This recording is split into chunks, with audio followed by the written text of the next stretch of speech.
Bon la MIF, comment vous allez aujourd'hui? On va commencer cette vidéo par faire un hommage à Dany. Dany, c'était un abonné qui venait très souvent quand je disais que j'allais dans certains rassos, qui venait très souvent quand je faisais des événements. Il essayait de toujours faire le maximum pour être là. Il roulait en BM. Euh, Dès qu'il y avait un nouveau sticker, il l'achetait. Dès qu'il y avait un nouveau t-shirt, il l'achetait. Bah, il était tout le temps. Enfin, il nous aimait. Voilà. Il nous aimait. On l'aime aussi. Il est décédé aujourd'hui, quelques heures avant que je fasse cette vidéo. Et on voulait lui rendre hommage.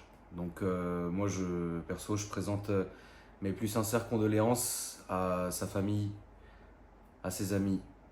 Et force à eux. Voilà. Ça, comme ça, déjà, tu sens que la vidéo, on va pas rigoler, frère. Pourquoi je fais cette vidéo? C'est parce que hier, j'étais sur Instagram et je faisais une story, comme d'habitude. Et moi, je sais pas pourquoi, en fait, je passe du coq à l'âne. C'est-à-dire que je suis incapable de me concentrer sur un sujet sans qu'il y ait un truc bizarre qui me traverse l'esprit, qui me fasse lui-même penser à un autre truc bizarre, etc. Et que finalement, je parle de plein de trucs, tu vois. Et même maintenant, alors que j'ai fait la story à 24 heures, je suis incapable de vous dire de quoi je parlais avant de me mettre à parler de ce sujet-là. Bon, j'ai fait allusion aux crises d'angoisse, aux attaques de panique dans ma vidéo, très bizarre. Je sais pas, enfin dans ma story, je sais pas pourquoi j'en ai parlé d'ailleurs. Et moi, j'ai expliqué rapidement que c'est un truc qui m'a gâché la vie, frère, pendant à peu près 4 ou 5 ans. Bon, moi, j'ai fait ma story, tu vois. Et j'ai reçu des centaines de messages de gens qui me disaient mais moi c'est pareil, ça me pourrit la vie, etc. Bon. Et bon, je suis pas trop le genre à faire ce genre de vidéo, tu vois. Généralement, quand je fais des face cam comme ça, c'est soit pour faire du vlog ou raconter des trucs ou faire des mises à jour comme ce dont vous êtes habitué, tu vois. Mais je me suis dit, tiens, c'est chelou. En fait, là, vraiment, ça touchait v'là les gens. Tu vois, même des gens que je connaissais pas, qui étaient même pas abonnés, tu vois, qui me disaient, ah, c'est incroyable qu'une personne aussi connue, alors connue, frérot, connu peut-être à Babelwed ou au garage Renault du coin, ou aux impôts. Les impôts. Qu'est-ce qu'ils sont lourds, frère. Qu'une personne connue en parle, etc. Machin, et en plus venant d'un homme, c'est fou. Bah non, non, non. Alors moi je vous explique, la famille. Déjà, je me considère pas comme étant connu. Je trouve que c'est une connerie. Moi, ce que j'ai fait, personne m'a obligé à le faire. C'est-à-dire, j'ai commencé, j'étais dans un délire avec mes caisses, avec mes poteaux. Je me suis dit en 2007, je vais les mettre sur les réseaux, enfin sur Dailymotion plus précisément. Bah vas-y, on va voir, tu vois. Et ça a pris et vous êtes là aujourd'hui. En gros, on en est là, tu vois. Mais connu, pas connu, ça m'intéresse pas, ça me regarde pas finalement. Je suis vachement reconnaissant pour le coup de tout l'amour que ma communauté va me porter, ça c'est clair, ça c'est évident, tu vois. Mais pour moi, voilà, quand on me demande une photo, quand on me croise dans la rue et que je vous vois arriver, genre archi content de me voir et tout, bah ça me fait plaisir, tu vois. Mais pour moi, ça change rien en fait finalement, tu vois, puisque bah ce que je fais, je le fais pour le kiff et puis bon bah si les gens y kiffent, tant mieux, en gros. Et du coup, c'est bizarre que quelqu'un de connu ne. Moi, j'ai pas de tabou, j'ai pas de honte. Rappelez-vous, quand je m'étais niqué le dos il y a de ça un peu plus d'un an maintenant, bah, j'ai pas hésité à vous en parler, que ça soit en story ou que ça soit en vidéo, puisque c'était quelque chose qui m'a vraiment pénalisé physiquement, hein. J'ai essayé de gérer mes tournages comme j'ai pu, tu vois. Bon, ça s'est bien passé, parce que regardez, on n'a pas raté un jour de tournage, on n'a pas raté les 2 jours entre les vidéos, et parfois une seule, comme c'est le cas là et tout. On n'a jamais raté, tu vois, donc ça allait, mais ça m'a vraiment fait chier, hein. Ça m'a vraiment fait chier, ça m'a fait perdre de l'oseille aussi, sur certains points, ça m'a niqué mes plannings, c'était compliqué, mais la santé avant tout, tu vois, à un moment donné, frérot, on est des humains, on n'est pas des machines. Bon, alors je suis pas non plus un immense athlète, mais j'essaye de faire en sorte, dit-il avec une garrot à la main, frère, Et j'essaie de faire en sorte le plus possible de faire attention à moi, tu vois. Les gens, il y en a qui pensent que je suis un putain de camé parce que je suis riche et que j'ai été élevé dans le 16e. Élevé au grain, frère. Élevé en plein air, mais non, en fait. Non, non, non, je vais vous expliquer pourquoi, vous allez tout de suite comprendre. Donc je fais quand même attention à mon corps, tu vois. Mais parfois, tu as des pépins de santé, tu vois. Je vais pas vous déballer mon gros bide, mais j'ai une cicatrice qui part de là, qui fait ça, qui va là, tu vois. Donc, le corps a souffert, hein. Mais bon, après, c'est aussi dans la tête, mais il y a des moments, bah, ça a beau être dans la tête, ton physique, il s'arrête, frère. C'est plus possible, tu vois. Moi, je t'ai dit, hein, ça m'a bien niqué l'année dernière, quand j'avais mes névralgies, là, ça m'a niqué, ça m'a bien niqué, ouais, je pense 4-5 mois cumulés, hein. Oh là là. Horrible. Et comme c'est une douleur qui se voit pas, bah, les gens, ils comprennent pas, tu sais. Alors, ceux qui en souffrent, ils ont compris, hein. Mais ceux qui en souffrent pas, tu sais, pour eux, c'est des malades, les gens. Enfin bref, après qu'ils aillent balayer, bon, on s'en fout. Tu vois ce que je veux dire, bref. Et donc, je disais dans ma story, en fait, que pendant 4 ans, j'ai souffert de crises d'angoisse. Enfin, plus d'attaques de panique que de crises d'angoisse. Alors, c'est un peu compliqué pour moi d'expliquer dans une vidéo. Pas de vous expliquer ça, mais de vous expliquer les causes et comment j'ai réussi à m'en débarrasser. Parce que je sais qu'il y a des gens ici qui sont archi terre à terre. Je sais qu'il y a des gens qui sont très religieux. Je sais qu'il y a des gens qui s'en battent les couilles. Je sais qu'il y a des gens qui croient aux extraterrestres. Je sais qu'il y a des gens qui pensent que c'est pas Lee Harvey Oswald qui a descendu Kennedy. Je sais qu'en fait, il faut respecter tout le monde. Donc moi, du coup, j'ai pas envie de me fourvoyer dans un truc pour qu'ensuite, tu sais, vous vous battiez entre vous dans les commentaires. C'est pas le but, tu vois. Le but, c'est de raconter moi ce que j'ai vécu et comment je l'ai vécu, tu vois. Après, il y a des zones d'ombre que je vais ombrager volontairement, non pas parce que j'ai pas envie de la raconter, mais parce que je préfère éviter de raconter ce genre de choses. J'ai pas envie. J'ai pas envie. Écoutez, très simple, genre vraiment, c'est incroyable. Ma toute première crise d'angoisse que j'ai faite, je devais avoir, je sais plus, peut-être 18 ans, un truc comme ça. 18-19 ans.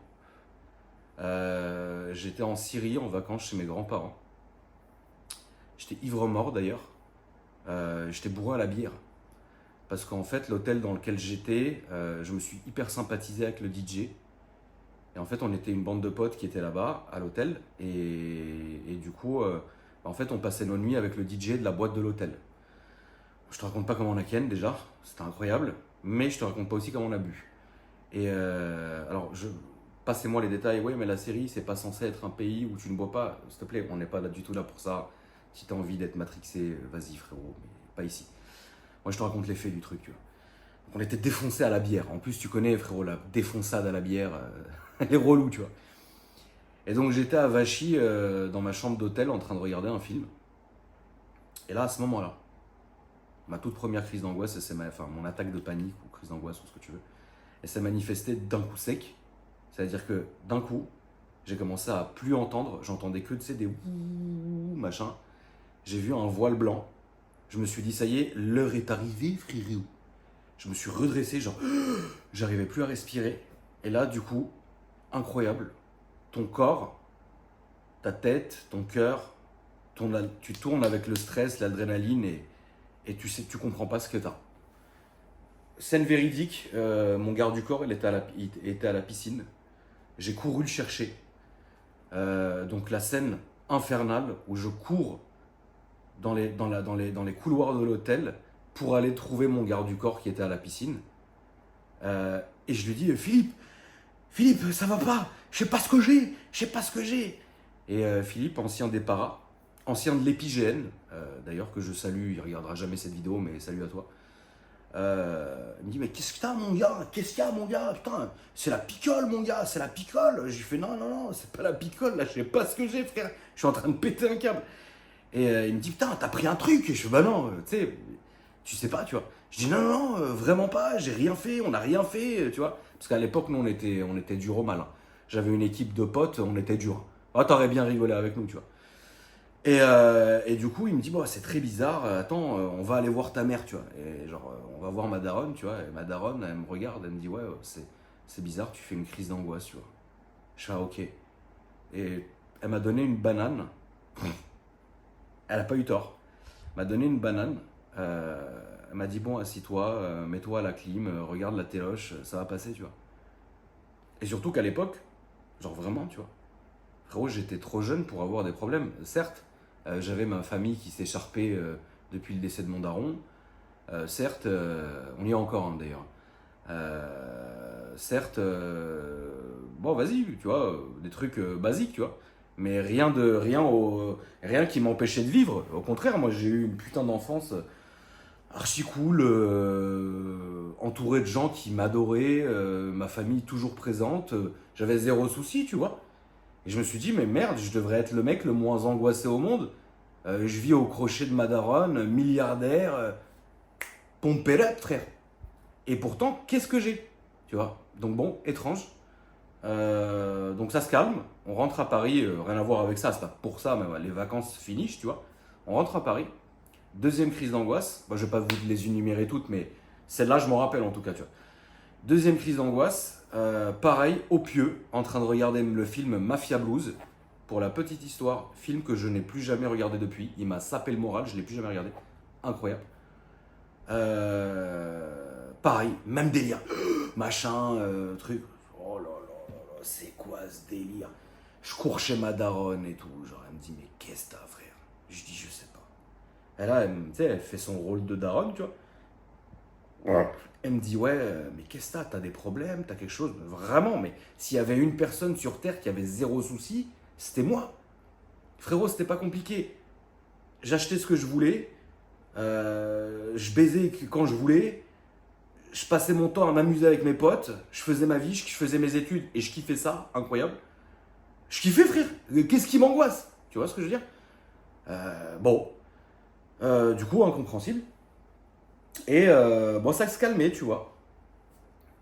Petit à petit, ça devenait un peu récurrent, mais c'était moins puissant. Jusqu'au jour où, là, ça a commencé à me niquer ma vie. Mais genre au point où, par exemple, j'étais au resto, donc avec mes potes, on rigolait, tout se passait bien. Et d'un coup, tu commences à... En fait, tu sens pas quand ça vient. Enfin, tu le sens après, mais les premières, tu les sens pas. C'est terrible. C'est terrible, frère. T'es au resto, tu rigoles, et d'un côté, tu commences à entendre genre flou, à voir vachement bizarrement, et tu as l'impression que tu t'étouffes, donc tu commences à avoir des tics qui sont insupportables, genre ça, alors qu'il n'y a rien, le truc il est détendu comme une... En fait, il est aussi détendu non mais ça peut pas passer. Tu sais, j'allais dire, ouais, bref, il est hyper détendu. T'as l'impression que t'étouffes, t'as l'impression qu'il fait 70 degrés dehors, il fait 20 degrés, c'est terrible, tu te sens mourir, frère. Et donc, bah, je me suis foutu là-dedans. Donc en même temps, j'ai développé un truc, genre, je suis devenu hypochondriaque. Hypochondriaque, pour ceux qui ne savent pas ce que c'est que tu as l'impression que tu es tout le temps malade. Genre, tu as un rhume, c'est la fin du monde. À l'époque, il y avait eu la grippe A, là, que j'ai d'ailleurs chopé. Ça, par contre, attention. Le coco à côté, c'est Casimir. J'avais l'impression que j'allais crever, mais c'était quand même dur. Ça, la vérité, ça, c'était dur. Ah, vraiment, vraiment. Mon ex, elle a failli crever. Hein. On lui a ramené le SAMU et tout, parce que je lui ai filé, évidemment. Bon, horrible, horrible. Non, ça, par contre, cette maladie-là, elle n'était pas marrante du tout. Ça, en gros, t'as la chiasse, ça y est, t'es en train de crever. En gros, tu cartouches, 3 jours après, ça picote un peu, t'as compris le truc. Tout de suite, tu cours au labo en sueur, qu'est-ce qui se passe? Ah ouais, non, non, non, c'est des moments de dingue. T'as un bouton, qu'est-ce que j'ai? Ah, je vais même vous raconter une anecdote, vous allez halluciner. J'avais une montre à l'époque, c'était une Rolex Yacht Master 2, ok? La Rolex, en fait, si tu veux, certaines Rolex ici, elles ont des crans. Ça veut dire que oui, tu la mets à ta taille, d'accord? Mais il y a certains. En fait, si tu veux plus l'adapter, en fait, tu vas faire ça et il y a des crans pour l'adapter sans avoir enlevé de maillon, si tu veux. Et moi, à l'époque, plus maintenant, à l'époque où je prenais archi soin de mes montres, genre tous les soirs, je les enlevais, machin. Celle-là, depuis que je l'ai achetée, elle n'a jamais quitté mon poignet. Regarde déjà comment j'ai bronzé, machin. Elle est toute rayée, enfin bon, je m'en fous. Et en fait, anecdote de dingue, j'ai dû à un moment donné, desserrer le truc. Et en fait, la montre, elle m'allait plus, elle était beaucoup trop grande. Et là, regarde ce que j'ai fait. Oh putain, j'ai maigri, qu'est-ce que j'ai? Je suis malade. Ah, frère, tu nous as saoulés. Donc ça, c'était que des trucs comme ça, frère. Quoi d'autre? Qu'est-ce que de trucs cons que j'ai eu? Bah, des trucs de fou, frère. Et après, en fait, j'ai commencé à développer un truc genre hyper chronique. Ça, c'était chiant, frère. Chronique dans le sens où, par exemple, je me mettais moi-même des barrières. Je peux plus sortir parce que je vais faire des crises d'angoisse. Ah, il fait chaud. Bah vas-y, j'ai pas envie de sortir parce que je vais avoir l'impression d'étouffer, ça va me déclencher une crise d'angoisse. Ah vas-y, j'ai pas envie d'aller au resto parce qu'il est en souterrain, je vais me sentir angoissé, je vais me sentir claustro, alors que je suis pas du tout claustro à la base, hein. Vas-y, je vais faire une crise d'angoisse, je vais paniquer, blablabla. Ah vas-y, j'ai pas envie de prendre les bouchons parce que je vais être dans les bouchons. Ah bah regarde, tiens, l'histoire de la Ferrari que j'ai laissée avec la meuf dedans, à cause de ça. T'as vu, on était en plein dedans. Ah vas-y, après ça allait plus loin. Ah vas-y, je peux pas sortir de chez moi parce que vas-y, imagine, je suis à l'autre bout de Paris, il y a des embouteillages, le temps que j'arrive chez moi. Ah oui, parce que ceux qui font des attaques et des crises, vous allez vous reconnaître là-dedans. En fait, chez toi, chez toi, c'est sécurisé. C'est chez toi. Tu as compris le truc? Ça veut dire que l'hôtel, c'est pas chez toi, les vacances, c'est pas chez toi. Par contre, chez toi, la maison, c'est chez toi, c'est ta zone de sécurité. Ça n'a rien à voir, j'en faisais à la maison aussi. Mais dans ta tête, c'est ça. Dans la tête, je me disais, en combien de temps je suis chez moi, c'est horrible, en fait, tu ne vis plus. Bon, c'est tombé à une période où clairement, je foutais absolument rien. Clairement, je foutais absolument rien, je bossais pas ni rien du tout. Donc bon, j'avais pas besoin non plus de trop traîner dehors. Donc c'était cool. J'avais des très belles voitures pendant toute cette époque-là. Bah, 4 ans, tu te rends compte, hein. Tu te rends compte ce que j'ai pu avoir comme voiture à côté. Pendant 4 ans, toutes les voitures qui sont passées, bah, ça se passait bien. De temps en temps, en fait, c'est pour ça en fait que moi j'ai vécu la nuit. Enfin, je me suis déréglé et j'ai encore ce séquel, mais je kiffe. Je vivais la nuit en fait parce que la nuit, c'est beaucoup plus calme. C'est beaucoup moins menaçant. T'es pas pressé, tu fais ce que tu veux. Les gens que tu vas rencontrer, généralement, moi, c'était, j'avais mes potos, mes meilleurs amis, et puis 90 autres pourcents, c'était des meufs, tu vois. Et généralement, c'était dans un mood, genre sortie de boîte, etc. Les gens, ils venaient chez moi et tout. Donc, en vrai, c'était chill, c'était pas genre des rencontres reloues. Tu vois ce que je veux dire? Il y a des gens qui venaient chez moi, qui passaient des jours et des jours chez moi, sans même m'avoir croisé. Il y a des gens qui bossaient pour moi à cette époque-là qui ne m'ont jamais vu. Incroyable. J'ai ce souvenir incroyable, genre d'un de mes potos à l'époque qui vient me voir et me dit ouais frérot, est-ce que ça te dérange si on fait une petite soirée et tout, tu connais. Après j'avais des potes qui étaient hyper respectueux, ils avaient compris, tu vois. Ils avaient compris que chez moi c'est chez moi, que c'est chez ma daronne avant tout et qu'il est hors de... En fait on avait un gros appart avenue Henri Martin qui faisait 1000 mètres carrés, 500 mètres carrés, 500 mètres carrés, coupé en deux, enfin ça faisait 1000 mètres carrés si tu veux, avec une porte qui reliait les deux appartements et tout. Mais ça restait quoi qu'il arrive chez ma daronne, donc hors de question que tu fasses nimp, tu vois. Donc les gens étaient super respectueux des lieux, faisaient pas de bruit, etc. Mais il y avait tout le temps plein de monde chez moi. Mais ça m'a rassuré très étrangement quand moi j'étais dans ma partie à moi. Et j'étais seul, tu vois, ou avec une meuf, ou tu sais, mais des gens que j'aimais beaucoup, tu vois, des vraies personnes. Encore aujourd'hui, on discute et tout, tu vois. Bon, après, les gens maintenant ils sont mariés et tout, tu vois, mais n'empêche qu'on a passé des très bonnes années, hein. C'est de très bons souvenirs. Et en fait, ça me faisait plaisir de me dire que mes potos ils kiffaient pour moi, tu vois. Ils faisaient des soirées, ils ramenaient des gens et tout, c'était un kiff, tu vois. Et moi il y avait quelques pièces qui nous séparaient, mais j'entendais les gens rire, j'entendais la musique, les trucs, toujours calme, toujours bien, mais ça me faisait plaisir pour eux, je me disais putain, ils kiffent, tu vois. Moi je peux pas kiffer, mais ils kiffent, j'étais incapable. J'étais incapable parce que au bout de 2 minutes j'allais étouffer et tout, c'était chiant. J'ai toujours refusé de prendre des médicaments. Parce que je suis une personne, comme j'étais hypocondriaque, en fait, le contrôle de soi, le contrôle de son corps, c'était le truc le plus important. C'est pour ça que d'ailleurs, j'ai plus jamais picolé à la suite de ça. Parce que en fait, je me suis dit, mais imagine, je suis défoncé ou je suis bourré, et là, je fais une crise d'angoisse, ça va être horrible, tu vois. Donc je le faisais pas. Les médicaments et les drogues, etc. Machin, bah, j'ai jamais pris parce que, alors les médicaments, oui, t'es obligé. Les antibiotiques, les trucs, bon, ça va, le Doliprane, ça va, tu vois. Mais puisque ça, non, parce que ça m'a toujours fait peur. Moi, j'adore, enfin, c'est pas j'adore, c'est qu'il faut que j'ai absolument le contrôle de mon corps tout le temps. Tout le temps, tout le temps, tout le temps. Je suis obligé, en fait. Si je sens que je plane, si je sens que je suis pas bien, si je sens que je suis pas dans mon état, là, ça va me rendre encore plus fou, tu vois. Donc, à l'époque, c'était. J'ai gardé tous ces séquelles jusqu'aujourd'hui.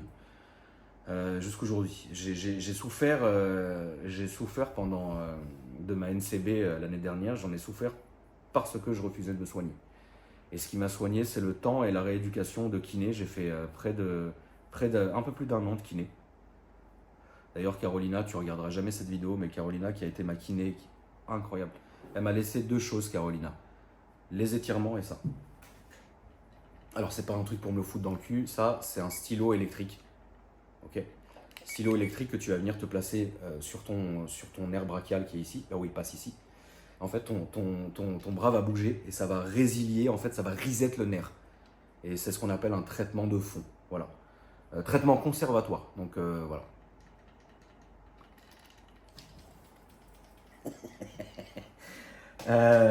Non, j'ai jamais essayé. Tu peux la faire, mec. Hein. Les médocs et tout, non.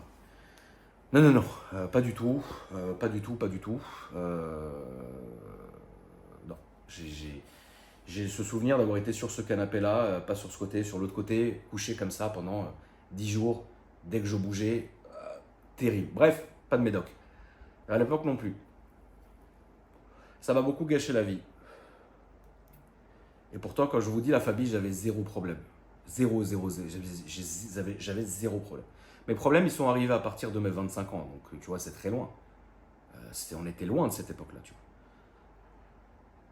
Et je vous dis la vérité, ça m'a gâché beaucoup de temps, ça m'a gâché beaucoup de moments. J'étais tout le temps sur la défense, tout le temps sur le qui-vive, tout le temps prêt, tout le temps. C'était horrible. À tel point que mes potes, ils m'appelaient Aviator. Genre le mec, tu sais, qui sort jamais de chez lui, tu vois. De temps en temps, je sortais, j'allais dîner avec mes amis à 500 mètres de la maison, au restaurant Le Flandrin. Et à un moment donné, je sentais que j'étais en train d'étouffer, je rentrais à la maison. Incroyable. Bon, je prenais quand même ma 430 Spider hein, pour y aller. Hein. Ta gueule. Ça m'arrivait tout le temps, même en baisant, ça m'est déjà arrivé. C'est terrible, frère. Terrible, terrible. C'est terrible. Ça m'arrivait avec 2 escortes en même temps. Je me suis dit, non, là, il y a un truc qui va pas, frère. Je me suis levé, je suis parti en courant. Ils se sont dit, mais il est ma boule, celui-là. Incroyable. Donc, du coup, à un moment donné, la vérité, la famille, je ne savais plus comment m'en débarrasser. Et tu sais, c'est dingue parce que ça fait bien 2010, on est en 2024. Les souvenirs que j'ai de ce moment-là, ils sont limpides. Et c'est ces moments-là où je ne vais pas en parler. Je vais pas en parler. Mais je suis arrivé à un moment où tu as beau avoir tout, mais genre quand je te dis tout, c'est même le surplus de tout. Et bah, tu te sens mal, mais mal à l'intérieur de toi. C'est pas, par exemple, attention, on va remettre les points sur les i. C'est pas une dépression. Je connais des gens assez proches de moi, des amis, qui sont dépressifs. Et c'est pas la même chose. C'est aussi terrible, mais ce n'est pas la même chose. Moi, j'étais tout le temps content parce que j'avais une putain de vie et vous me connaissez, la famille, je suis quelqu'un, même dans les pires moments, je garde le sourire, je kiffe, tu vois. Mais à l'intérieur de toi, t'es épuisé parce que tu ne sais pas ce qui va pas, tu vois. J'ai jamais été voir d'hypnotiseur parce que je me suis dit, la Huisse Mesmer, frérot, il va m'hypnotiser. Je vais me retrouver Keblo et je vais parler avec ET, frère, pas du tout. les magnétiseurs, les machins et tout. Tout ça, j'y crois, il n'y a pas de souci, je respecte vos croyances, mais moi, je ne voulais pas. Parce que je ne voulais pas. Donc je me suis dit, merde, il faut qu'il se passe quelque chose pour qu'on m'enlève cette merde, frère. Je me sentais crevé, j'avais un poids tout le temps d'ailleurs. Je pesais 59 kilos pour 1m74. C'est une allumette, frère. On me voyait les côtes. Parce que c'est le stress qui te bouffe tout le temps, tout le temps, tout le temps, tu vois. Et à un moment donné, est arrivé à un moment où je n'en pouvais plus. Je me suis dit, ça suffit. Il s'est passé quelque chose sur une nuit. Tout ce que je peux dire, c'est que grâce à Dieu. Alors, je vais passer sur ce moment-là très vite. Je suis peut-être le pire des enculés. Je suis peut-être le dernier des croyants. Je suis peut-être le dernier des pratiquants. Je suis peut-être tout ce que vous voulez. Mais putain, j'y crois dur comme fer. Et sans ça, voilà. Et ça, frérot, ça a été... tu sais, les gens qui disent « Ouais, je crois ce que je vois ». Bah, t'inquiète pas que moi, quand je me suis réveillé le lendemain, frérot, j'étais plus la même personne. Je sais que c'est très étrange de vous dire ça comme ça, surtout venant de moi en plus, frère. Mais vraiment, bah, c'était la dernière limite en fait. Et là, du coup, bah, je me suis réveillé un autre homme en fait. Grâce à Dieu. Enfin, un autre homme, t'as compris, mais plus de boules, plus de trucs, j'ai plus jamais refait de crise d'angoisse. Plus jamais, frère.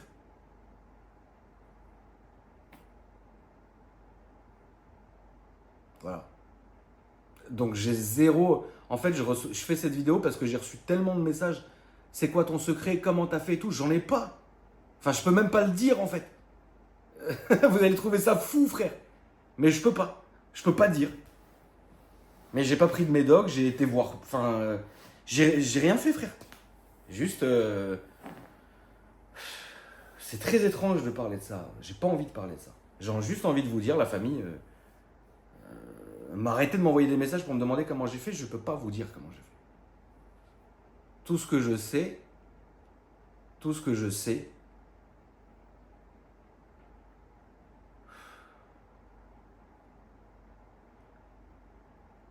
putain, je me retrouve bloqué dans le truc là.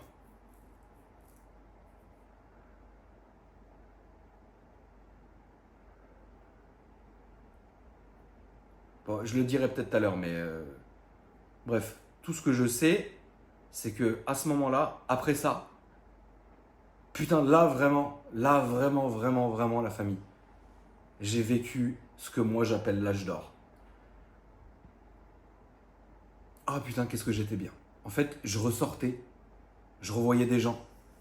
Je pouvais de nouveau sortir du périmètre de sécurité de chez moi.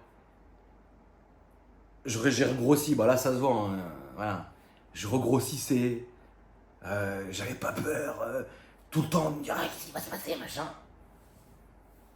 Et j'ai vécu les plus belles années de ma vie, de 2011 jusqu'à ouais, mais jusqu'à 2013-2014, j'ai vécu les plus belles années de ma vie, frère.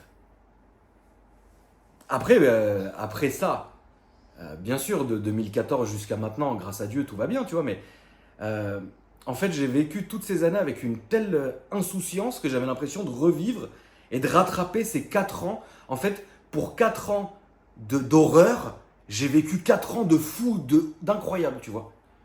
Et ça, pour moi, jusqu'aujourd'hui, ça restera des moments... Et pourtant, je foutais rien. Hein. Mais juste, putain, j'étais libéré, frère. Ça doit vous paraître ridicule, la famille.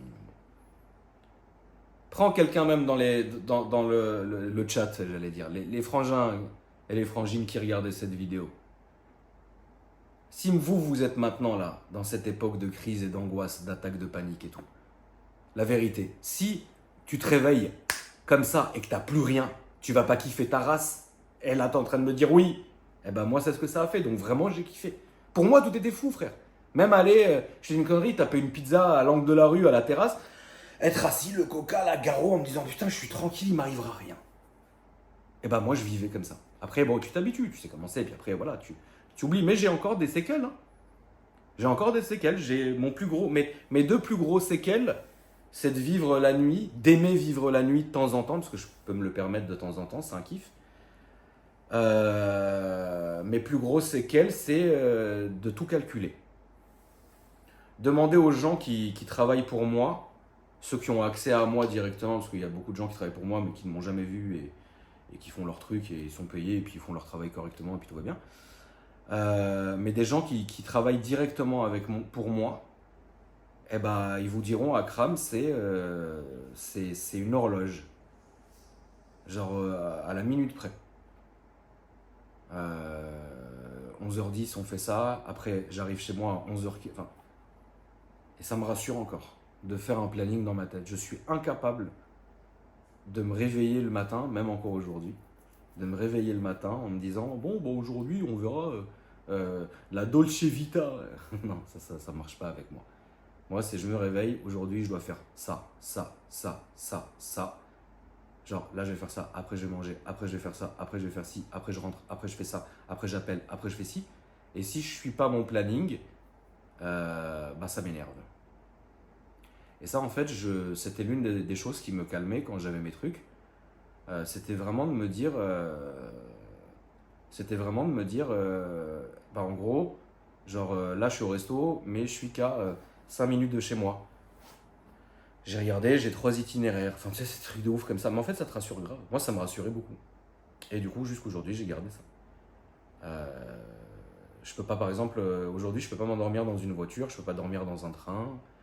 Parce qu'il faut toujours que j'ai le contrôle du truc. Alors, tu vas me dire, tu as le contrôle sur rien du tout quand tu es dans le train ou dans l'avion. C'est d'ailleurs aussi pour ça que j'aime plus l'avion. Mais c'est des séquelles. C'est des séquelles. C'est pour ça que je fais cette vidéo parce qu'en vrai, je comprends, c'était horrible. Je comprends ceux qui. Et c'est horrible, je me sens trop mal, frère, de même pas pouvoir vous donner une solution, tu vois. Parce que ce qui a marché pour moi, c'est.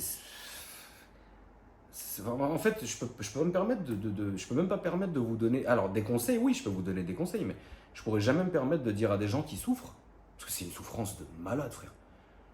Je pourrais pas dire à des gens qui souffrent, ouais, faites ça. Je pourrais vous dire, bah moi j'ai fait ça, ça a marché pour moi. Moi je sais que il fallait que je mange bien avant de sortir, parce que si je commence à avoir faim, ah vas-y j'ai faim, ah vas-y je vais avoir une crise d'hypoglycémie, je vais tomber dans les pommes. Donc déjà tu te fais un film, c'est relou. Tu sors déjà de chez toi, t'es HS. Fallait que j'aille dans des endroits en ayant regardé comment c'était. Ah mais imagine il se passe un truc. Ah, oh là là là. Tiens, rien que d'en parler, j'ai la flemme d'en parler tellement je me dis mais merde. Tout était chiant, tout était catastrophique. Ah, il fait trop chaud aujourd'hui. Putain, bah vas-y, imagine je sors, imagine j'étouffe et je tombe dans les pommes. En fait, tu penses qu'à ça. Et vous, bien sûr, 90% qui regardent cette vidéo, vous souffrez pas de ça. Dieu merci pour vous, vous en battez les couilles. Tu vois. Vous êtes même en train de vous moquer si ça se trouve, mais on s'en fout. Mais il y en a 10% qui regardent cette vidéo qui savent très bien de quoi je parle, tu vois. Mais j'ai vraiment pas de solution, la famille. Je suis vraiment désolé, frère. J'adorerais vous dire, bah, faites ça, c'est sûr, ça a marché. Non. J'ai reçu une tonne de messages. Moi, je fais ça. Moi, je prends des médocs. Ça m'aide. Ok. Moi, je vais voir un hypnotiseur. Ça m'aide. Ok. Moi, je vais voir un magnétiseur. Ça m'aide. Ok. Moi, j'ai pas fait ça. J'ai pas fait ci. J'ai pas fait ça. J'ai fait autre chose. Qui n'était pas du tout. Je l'ai fait par dépit, frère. J'en pouvais plus, frère. Mais ça m'a sauvé grave. C'est pour ça que. C'est pour ça que. C'est pour ça qu'aujourd'hui. Comment dire? C'est pour ça qu'en fait aujourd'hui, je vous parais, je m'en foutiste sur beaucoup de choses, que je réagis pas, tu sais, parfois les gens ils me disent mais attends tonton, t'as vu ce que les gens ils disent sur toi sur TikTok, comment tu fais? Ça me fait rien, frère, parce que je suis arrivé au bout à un moment donné en fait. Mais pas au bout à cause des gens ou quoi que ce soit, je suis arrivé au bout à cause de moi-même. Et grâce à Dieu, je me suis réveillé, comme je vous l'ai dit, différemment, complètement différent. Donc du coup, c'est pas une bande de schlagués qui va jouer avec moi, ça je vous le dis. Et c'est pas non plus tous les procès que j'ai et tous les problèmes et machin, ça me fait plus rien. Là je vous dis la vérité, ça me fait plus rien. Parce que je suis arrivé à moi-même, au bout de moi-même à un moment donné. Je vous parle de ça il y a... Ouais, en 2011. Je suis arrivé au bout. C'est-à-dire vraiment, j'en pouvais plus, frère. J'arrête pas de me décaler parce qu'en fait, je suis droit comme un piqué, ça me casse le dos, frère. Là, tu vas me dire, mais tonton, allonge-toi dans ton beau canapé avec lequel tu joues à Gran Turismo. Ouais, mais je vais être là, les couilles et tout. C'est lourd, tu vois. T'as pas envie de voir ça, frère. Là, je suis là comme un corbeau à 2 centimètres. C'est lourd, frère. J'aurais dû pas faire comme ça. J'aurais dû mettre la caméra plus proche et m'installer confortablement. Installez-vous confortablement. Ni confort, ni zbi. Mais cela étant dit, à ce moment-là, en fait, je suis tellement arrivé au bout qu'en vrai, aujourd'hui, je m'en bats les couilles complet. Je te dis la vérité, frère. Je m'en fous complet. Complet. Je m'en fous. C'est-à-dire vraiment, je m'en fous. Parce que je sais ce que j'ai vécu, frère. Je sais ce que j'ai traversé à ce moment-là. Donc en vrai, je m'en fous. Voilà. Je peux pas vous dire mieux. Mais la seule astuce que je peux vous donner quand même, comme ça ceux qui auront regardé cette vidéo, ils partiront pas sans rien. Un truc qui marchait top, c'est cette histoire de planning. Alors faut pas rentrer dans le toc, tu vois, mais cette histoire de planning, elle était folle. Genre, en gros, je suis quelque part, je sens que ça commence à monter, le truc qui se ferme comme ça, là. Je me dis, vas-y, dans 10 minutes, je peux être à la maison, et dans la maison, ça ira. Et là, comme ta tête, elle a détecté que dans 10 minutes, machin, ton cerveau, il calcule tout, il dit, bon, c'est bon, on se calme, on est qu'à 10 minutes. Imagine, ça t'arrive, tu es à Marseille, frère. Oh, c'est lourd. Oh, je suis remonté, d'ailleurs, je suis remonté en urgence à cause d'une crise d'angoisse de Juan-les-Pins. J'étais à Juan-les-Pins, tout se passait bien, j'étais avec mon ex. Tout se passait bien, et à un moment donné, bam. Ah, il faut que je parte, frère. J'ai pris la classe S et je suis remonté. C'est très étrange d'ailleurs, vous savez pourquoi j'aime autant la classe S? Parce que ce jour-là, je me suis senti en sécurité dans cette voiture. Quand je suis remonté en classe S de Juan-les-Pins et que j'étais la nuit à Donf sur l'autoroute, je me suis senti en sécurité dans la voiture. Et depuis ce jour-là, j'ai un amour pour les classes S. Alors que c'est de la merde en vrai. C'est une bonne voiture, mais t'inquiète, il y a mieux. En fait, c'est parce que je me sens en sécurité dans les classes S, c'est rassurant. J'avais mon amie Éléonore, que je salue, mais on ne se parle plus. Enfin, pas parce qu'il y a eu quelque chose, hein, juste, tu sais, les temps changent, tu vois. On passe à autre chose, tu vois. Éléonore, c'était une meuf avec qui j'ai passé beaucoup de temps, qui était hyper angoissée et qui faisait des crises d'angoisse. Et son truc à elle qui l'a calmée, c'était les tours de voiture la nuit. Alors parfois, elle m'envoyait des messages parce que c'est vrai que je dormais pas. Elle me disait, est-ce que tu peux venir me chercher, s'il te plaît? Moi, j'allais. Et j'avais une classe S. Et je prenais la classe S et j'allais la chercher. Et je faisais des tours avec elle dans Paris jusqu'à qu'elle s'endorme. Et ça l'a calmée. Elle descendait de chez elle avec son plaid, comme ça, on roulait. Elle était très belle. C'était une très belle femme, Éléonore. Blonde, yeux verts, un missile, frère. Elle est très gentille en plus. Elle montait dans la voiture, elle mettait son plaid, elle se couchait comme ça. Et je roulais. Et on parlait même pas forcément. On parlait pas forcément, mais juste je roulais. Et à un moment donné, elle s'endormait.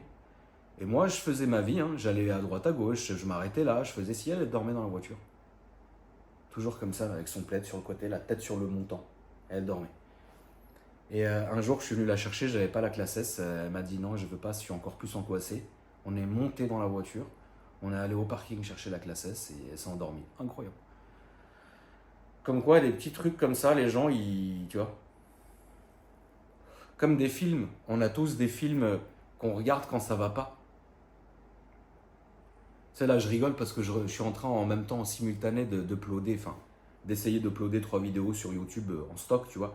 Et je vois ma livebox sous la télé qui clignote de toutes les couleurs parce que j'ai perdu internet. Et c'est faire, vous êtes vraiment des putains, frère. Je vous maudis, vous et cette livebox. Bref.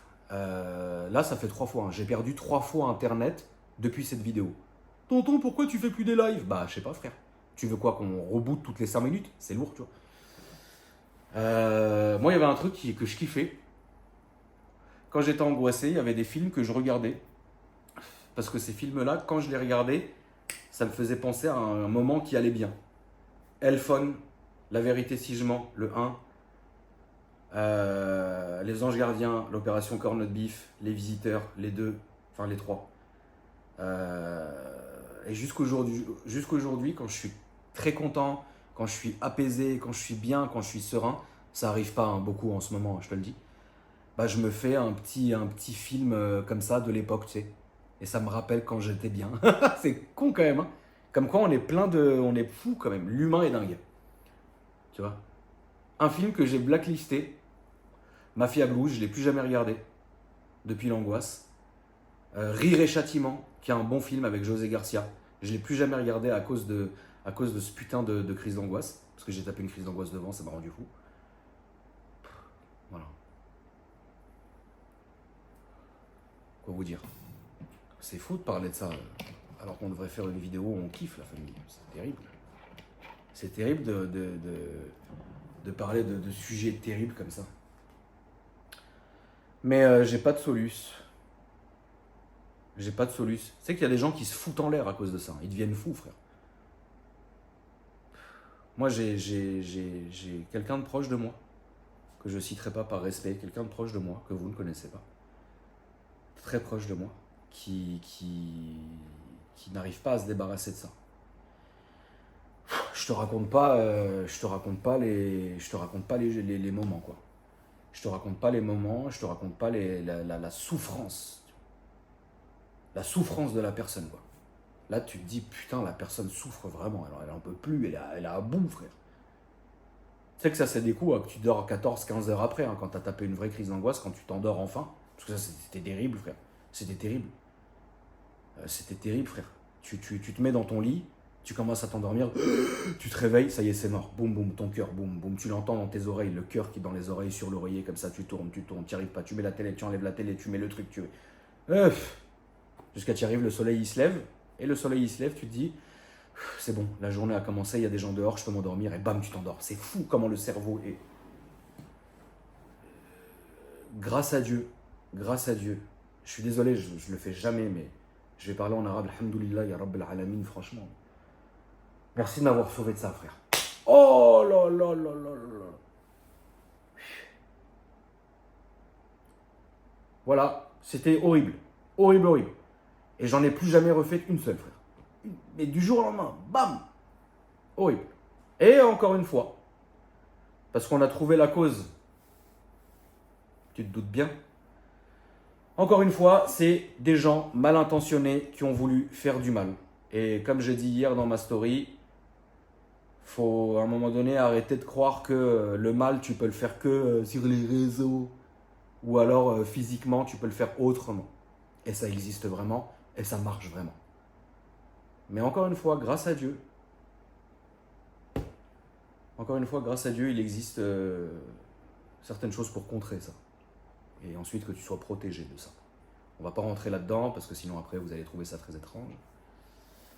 J'ai pas envie, mais voilà. Les gens... l'humanité est mauvaise, la famille. C'est pour ça, tu sais, ça m'a appris beaucoup de choses cette époque-là. Ça m'a appris que quand les gens ils sont à court d'idées, ils passent par des voies, ils passent par des chemins qui font peur. C'est terrible. C'est pour ça qu'aujourd'hui, quand vous me mettez 2-3 caca des réseaux sociaux, il a dit ça, il a fait ça, il a machin.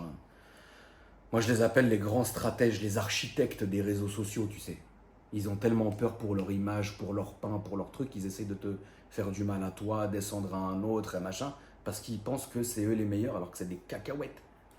Mais comment tu veux faire peur à un homme, ou atteindre un homme qui a déjà vécu ça? T'es une merde, frère. Tu n'y arriveras pas. Ça ne marchera pas, en tout cas pas avec moi. Tu vois. Donc c'est pour ça que je suis aussi serein dans tout ce que je fais. Parce que j'ai vu et que j'ai vécu des moments où tu es littéralement, entre guillemets, en guerre avec toi-même. C'est genre l'ennemi, il est invisible, frère, c'est fou. tu vois. Mais je suis reconnaissant au moins d'avoir vécu ça. Parce que de ça, on a découlé beaucoup de choses, pour le coup extrêmement positives. C'est le but. Hein. Et depuis, voilà. J'ai appris beaucoup sur moi-même. Parce que comme tu es tout le temps tendu, comme tu es tout le temps à ton extrême limite, là pour le coup, tu connais tes limites. Donc tu te connais toi-même.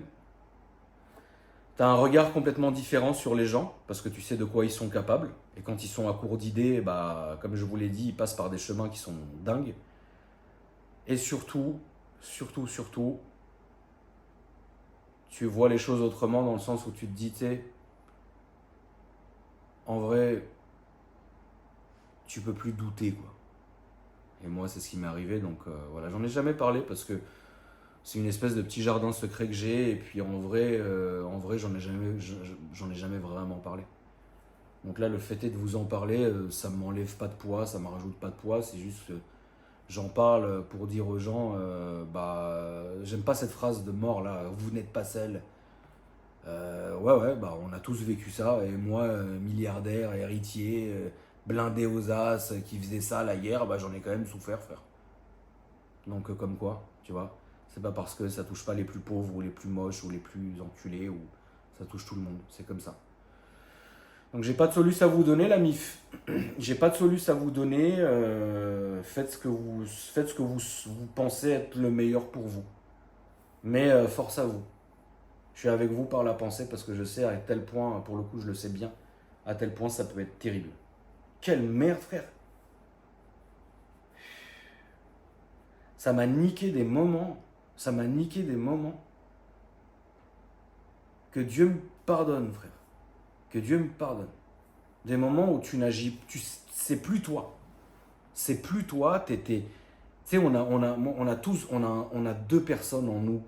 On a nous et on a notre personnalité qu'on ne connaît pas vraiment, mais qui ressort que en cas d'extrême urgence, d'adrénaline, de stress, de folie, tu vois.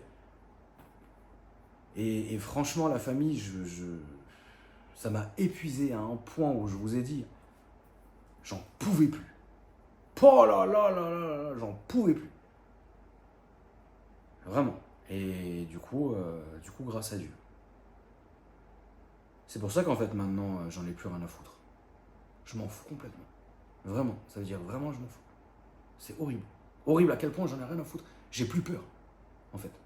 J'ai peur de Dieu. J'ai peur de ma mère. J'ai pas peur des gens. Et parce que je sais de quoi ils sont capables, je sais ce que ça fait. Moi, je me connais, parce que je sais jusqu'où je suis allé. Et voilà. Maintenant, comme je vous l'ai dit, on a tous une histoire différente. Chacun voit midi à sa porte. Chacun, tu sais, y a des. J'ai une petite anecdote à vous donner. Elle est très conne. Mais une fois, il y a un an et demi, j'ai une de mes abonnées qui m'avait envoyé un message sur Insta. Elle m'avait dit, c'est un truc de fou, tonton, mais quand je regarde tes vidéos, surtout ta chaîne gaming, alors incroyable, tu vois, ta chaîne secondaire, bah, quand je fais mes crises d'angoisse, ça m'aide. En fait, je te mets en fond et je t'écoute et je pense à autre chose et je m'imagine tes trucs et je m'endors, tu vois. Elle m'a dit, c'est peut-être con, mais merci. Et du coup, bah, je lui dis, ouais, je comprends tout à fait, parce que moi aussi, pareil, il fallait que je m'endors avec un son, tu vois. Donc bon, je le comprends. Je la comprends. Puis je comprends beaucoup de gens qui me disent, ouais, tonton, quand ça va pas, on fait ça, on fait ci. On a tous des gens comme ça. On a tous des moments, on a tous des gens comme ça qu'on écoute quand ça va pas, c'est vrai. Moi, par exemple, quand je fais des très longs trajets en voiture et que je suis tout seul, bah, je vais écouter une personne en particulier que je ne citerai pas. Parce que c'est très mal vu. C'est vraiment mal vu. Non, là, c'est mal vu. Tu dis, je suis un fervent partisan de machin, c'est mort. Ouais, c'est mort. Mais la voix, le timbre est reposant, qu'importe le sujet, on s'en fout, tu vois. La voix est reposante, donc parfois j'essaye de trouver ces putains de conférences de 45 minutes, frère. Et je mets dans la voiture et je roule sur l'autoroute. comme ça, file du milieu, j'emmerde personne. Et j'écoute les 45 minutes et ça passe tellement vite. Ah, je l'aime beaucoup ce mec-là. Il est plus en France lui. Hein, non. Il a pris un vol, tu dégages. Ouais. Mais sa voix, son timbre de voix, machin, j'aimais bien moi.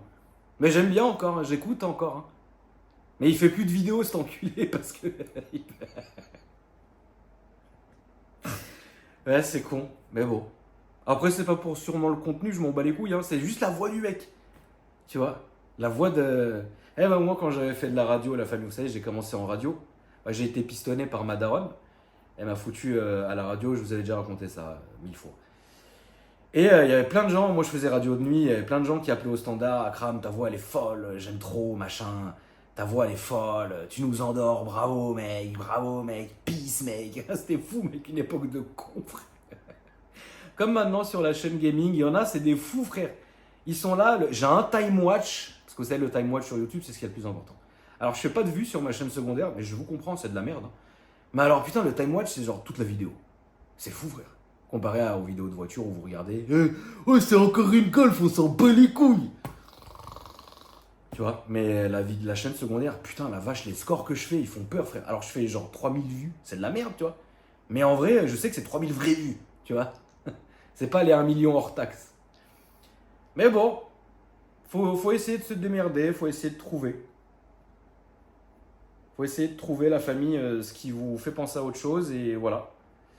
Et parfois, je faisais exprès de me mettre dans la situation pour me dire, là, ça va aller, je vais me déclencher une crise et je vais essayer de la gérer. Et en fait, ça arrivait, ça allait. Ça allait, grâce à Dieu. Et puis après, bon, il y a eu le truc et ça a été. Mais c'est dur, c'est dur. J'ai encore une fois quelqu'un de très proche de moi qui en souffre maintenant depuis assez longtemps. C'est avec d'autres troubles en plus, c'est très compliqué. C'est très compliqué à gérer. Mais finalement... En fait, tu sais, parfois sur les réseaux, et c'est la magie et la merde des réseaux, parfois je vois les gens qui se moquent des gens qui prennent de la cam, ou qui se moquent des alcooliques, ou qui se moquent de ce que tu veux. En fait, il ne faut pas se moquer. Parce que je vous jure, la famille, ce qu'ils traversent, on ne le saura jamais. On ne le ressentira jamais. Et sûrement qu'on ne le supporterait pas. Ils n'en peuvent plus, frère. Je vous dis la vérité, ils n'en peuvent plus. J'ai eu l'exemple de quelqu'un d'assez proche de moi. C'est des gens qui n'en peuvent plus. Ils vivent à couteau tiré. C'est ouf. C'est des... Tu vois le terme boule de nerf? C'est ça, boule de nerf. Heureusement, moi, c'était pas ça. Enfin bon, j'ai pas de solution à vous donner. Mais je voulais vous en parler. Mais je voulais dire, la famille, vous inquiétez pas, je comprends. Je comprends que ça puisse être chiant. Je comprends que vous en pouviez plus, ceux qui en souffrent. Je comprends que c'est terrible. Je comprends tout ça. Voilà. Je suis pas tout bib. Je vous dirai jamais prenez un médoc ou ne prenez pas de médoc. Je vous dirai jamais ne faites pas ça. Faites ce que vous pouvez. Sauvez-vous de cette merde. Voilà. Mais pourtant j'ai essayé de réfléchir, tu vois. Pourquoi, tu vois. Après on a su pourquoi. Mais en vrai, j'ai vécu des très très bons moments pendant ma jeunesse. Ça allait bien. Pourquoi ça arrivait à ce moment-là, va savoir. Mais mon Dieu, que c'était terrible. C'était terrible. Voilà. C'est bon. Merci d'avoir écouté. Je sais pas quoi vous dire de plus, la famille. Bon, là, c'est en été, on peut se permettre ce genre de vidéo. De toute façon, vous en foutez. L'été, l'hiver. Oh là là. Mon Dieu, merci. Merci, la famille. Vous n'êtes pas seul. Salut.